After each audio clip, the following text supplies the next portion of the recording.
Welcome to Miss Trendy Treats. I'm Missy, and today I'm sharing how I created these Super Mario Bros. Piranha Plant candy apples to celebrate the movie Super Mario Bros. Galaxy.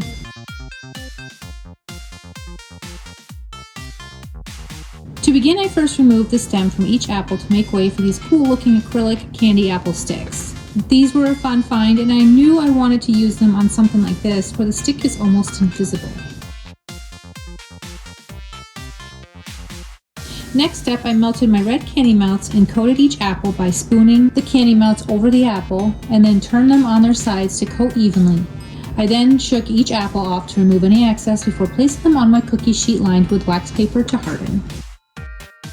To make each mouth, I rolled out black fondant and measured to about 5 inches and then cut out something that resembles a large leaf.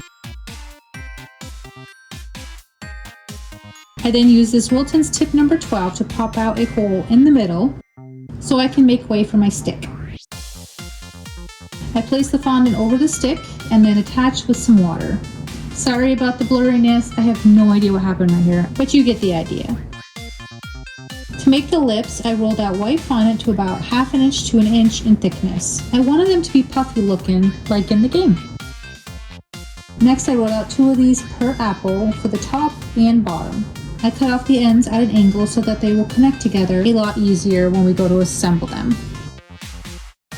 Kind of like this.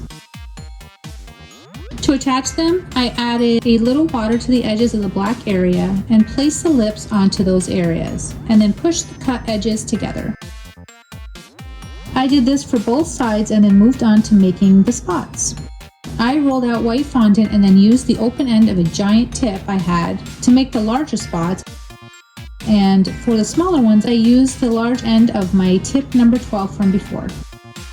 I only added 3 large spots per apple and then filled in any open areas with the smaller spots.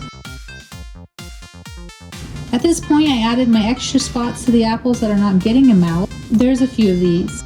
If you're not a fan of fondant, I would recommend doing one with the mouth and the rest of them like this. It still gives the impact without too much fondant. To make their teeth, I simply rolled out little pieces of white fondant by tapering one end and then cutting off the bottom for the size. I made 8 per mouth and placed 4 on either side with water. And that's it!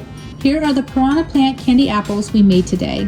I hope you guys liked this video, and if you did, please give me a big thumbs up. Thank you so much for watching, and I will see you next time when we make another trendy treat together. Bye guys!